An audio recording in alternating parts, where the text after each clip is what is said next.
Baik, Assalamualaikum warahmatullahi wabarakatuh. Assalamualaikum warahmatullahi wabarakatuh. Waalaikumsalam warahmatullahi wabarakatuh. Alhamdulillah Rabbil Alamin. Assalatu wassalamu ala asyrafil anbiya wal mursalin wa ala alihi wa sahbihi ajma'in. Allahumma salli ala Muhammad wa ala ali Muhammad.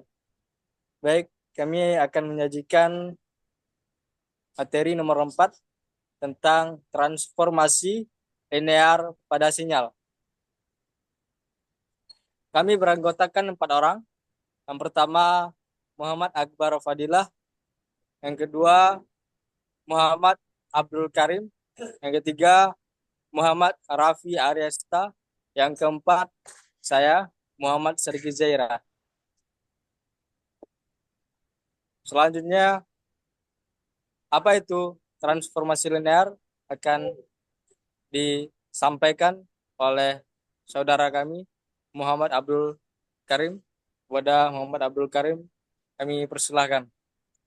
Ya, terima kasih pada Sadiki. Baiklah, saya akan membacakan materi mengenai apa itu transformasi linear. Transformasi linear adalah fungsi matematika yang memetakan titik dari satu domain Euclidean ke subrung Euclidean lainnya. Transformasi linear juga dapat diartikan sebagai pemetaan antara dua ruang vektor yang mempertahankan operasi penjumlahan vektor dan perkalian saklar.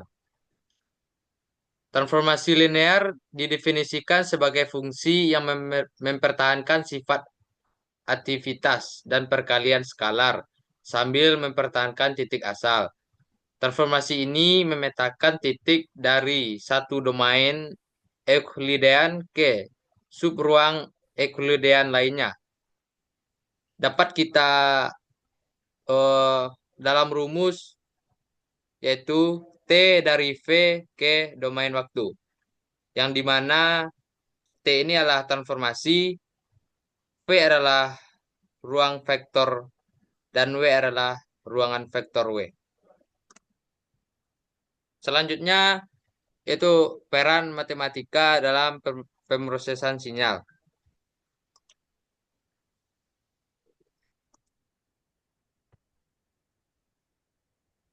Yang pertama itu transformasi sinyal. Salah satu konsep paling mendasar dan banyak digunakan dalam pemrosesan sinyal adalah transformasi sinyal, khususnya transformasi Fourier. Transformasi ini memungkinkan sinyal dianalisis dalam domain frekuensi, membuka jendela ke dalam komposisi sinyal yang seringkali titik terlihat dalam domain waktu. Misalnya penerapan transformasi Fourier pada sinyal audio dapat menentukan frekuensi domain suara tersebut. Hal ini paling penting berbagai aplikasi seperti kompresi audio dan pengenalan suara. Yang kedua itu filtering digital. Salah satu konsep paling mendasar dan banyak digunakan dalam pemrosesan sinyal adalah transformasi sinyal, khususnya transformasi Fourier.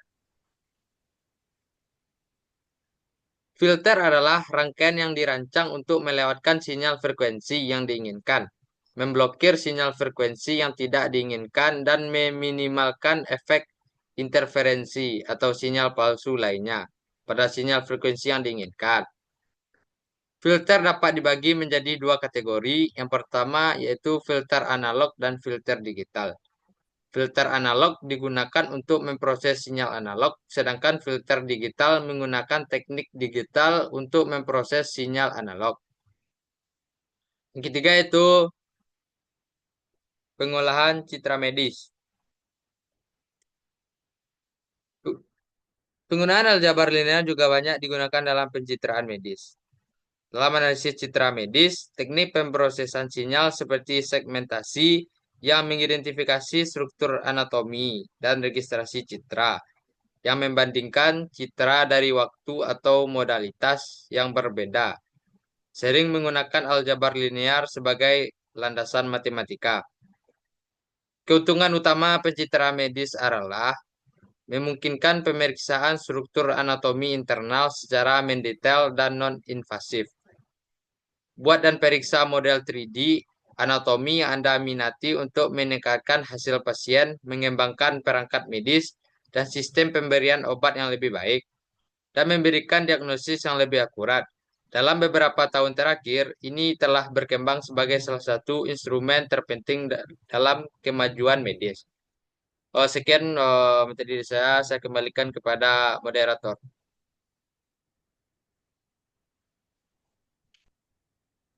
Baik, terima kasih diucapkan kepada Muhammad Abdul Karim. Mungkin untuk selanjutnya ruang vektor dalam transformasi linear itu kepada saudara Akbar. Kepada Akbar dipersilakan. Mungkin bisa dimundurkan satu slide sebelumnya.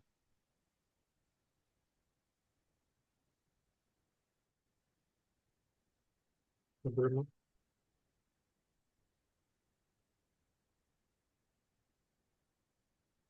Baik, di sini saya akan membahas jenis-jenis transformasi linear. Yang pertama di sini ada transformasi Fourier. Transformasi Fourier itu sendiri mengubah fungsi waktu menjadi representasi frekuensi. Joseph Fourier, seorang matematikawan Perancis, menunjukkan bahwa setiap fungsi periodik dapat dipresentasikan sebagai penjumlahan gelombang sinus dan kosinus.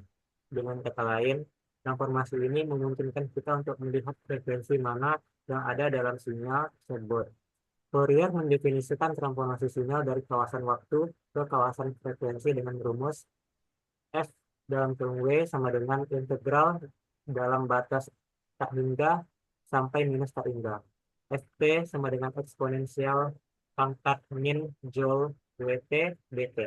Sebaliknya, untuk mengubah sinyal dari kawasan frekuensi menjadi kawasan waktu atau inverse transformasi Fourier, kita dapat menggunakan rumus Ft sama dengan 1/2 pi integral batas batas dalam tak hingga sampai minus tak hingga Fw eksponensial joule Wt dw. Di sini Fw merupakan spektrum di mana W mewakili frekuensi dan Ft merupakan sinyal asli dalam kawasan waktu. Bilangan J atau joule yang muncul adalah bilangan kompleks akar -1. Batas atas dan batas bawah dari integral adalah plus minus tak hingga yang menyatakan bahwa sinyal tersebut merupakan sinyal kontinu dari rentang minus tak terhingga sampai plus tak terhingga. Yang kedua yaitu transformasi Laplace. Dalam matematika, jenis transformasi atau alih ragam ini merupakan suatu konsep yang penting sebagai bagian dari analisis fungsional. Nah, metode transformasi Laplace itu sendiri adalah suatu metode yang dapat digunakan untuk menyelesaikan persamaan diferensial yang memetakan masalah nilai awal ke dalam sesuatu persamaan aljabar atau suatu sistem persamaan yang dapat diselesaikan dengan metode aljabar dan tabel transformasi Laplace. Metode ini awalnya diperkenalkan oleh Pierre Simon Marquess de Laplace tahun 1789, seorang matematikawan Prancis dan seorang guru besar di Paris.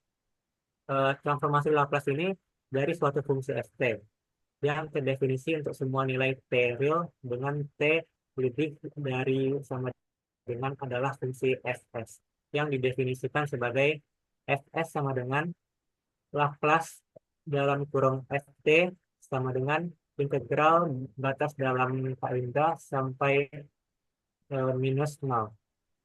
S eksponensial pangkat min st ft dt. Limit bawah min 0 kependekan dari lim C sama dengan plus 0. Dan memastikan inklusi dari keseluruhan fungsi delta Dirac pada 0 jika terdapat suatu impuls dalam ft pada 0. Nah, yang terakhir yaitu transformasi matriks.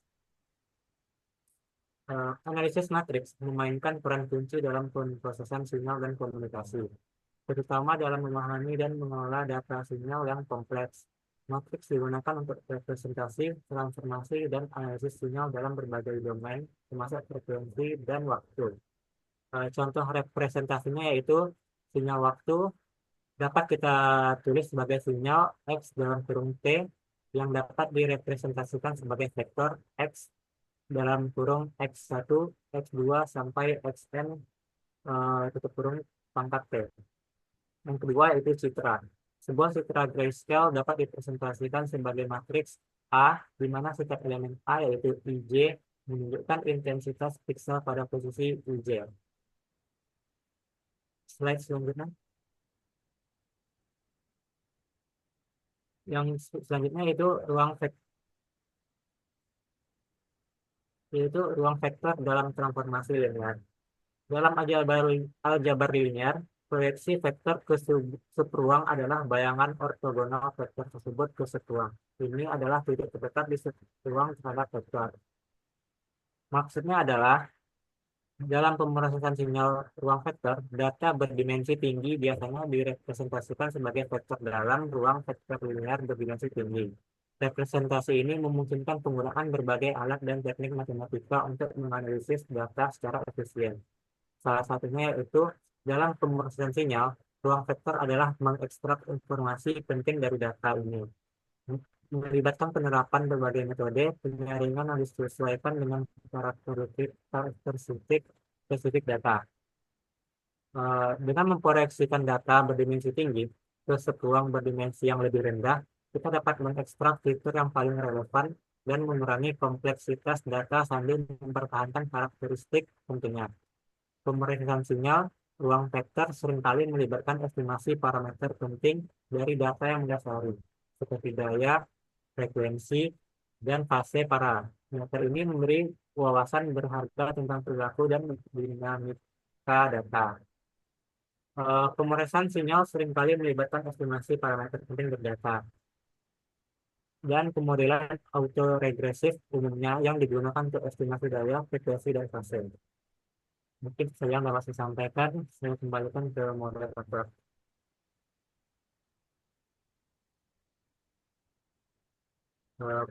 Dan moderator.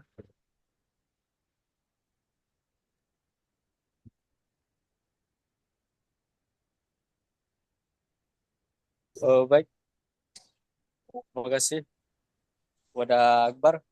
Selanjutnya itu Raffi Ariasta. Itu kepada Raffi, dipersilakan.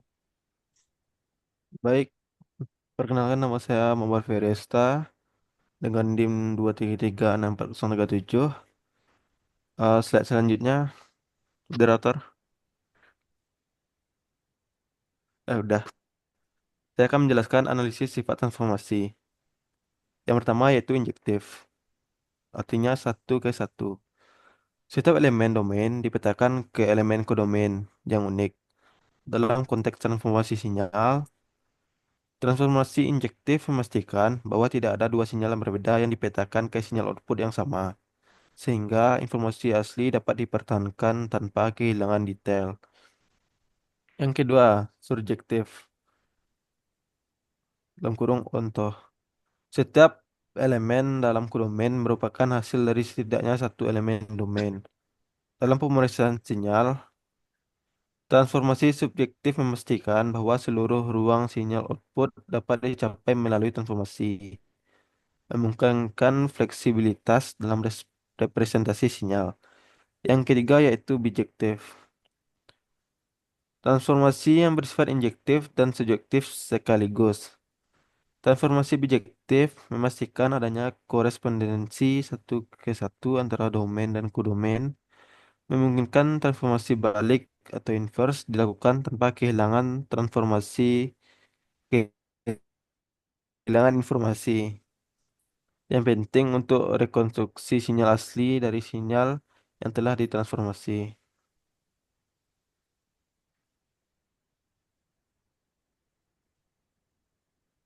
Baiklah, kesimpulan untuk materi ini adalah penggunaan matriks sebagai representasi transformasi linear menyediakan kerangka kerja komputasi yang kuat untuk menangani operasi kompleks dalam analisis sinyal seperti proyeksi, rotasi, dan perubahan basis.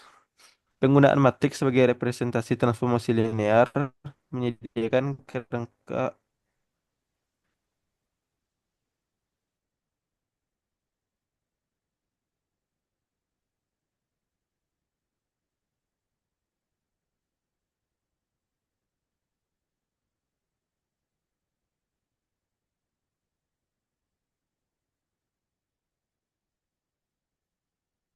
mendeteksi domain frekuensi melalui linear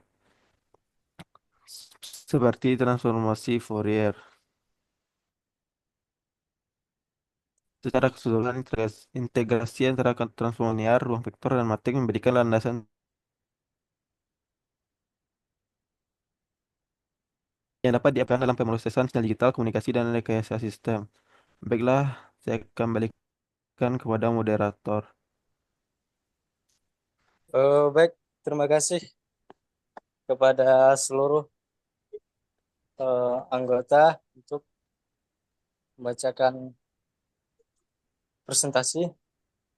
Mungkin itu saja dari kami. Kami ucapkan wabillahi taufiq wal hidayah. Maaf kalau ada salah. Assalamualaikum. Wabillahi taufiq wal hidayah. Assalamualaikum warahmatullahi wabarakatuh. Waalaikumsalam.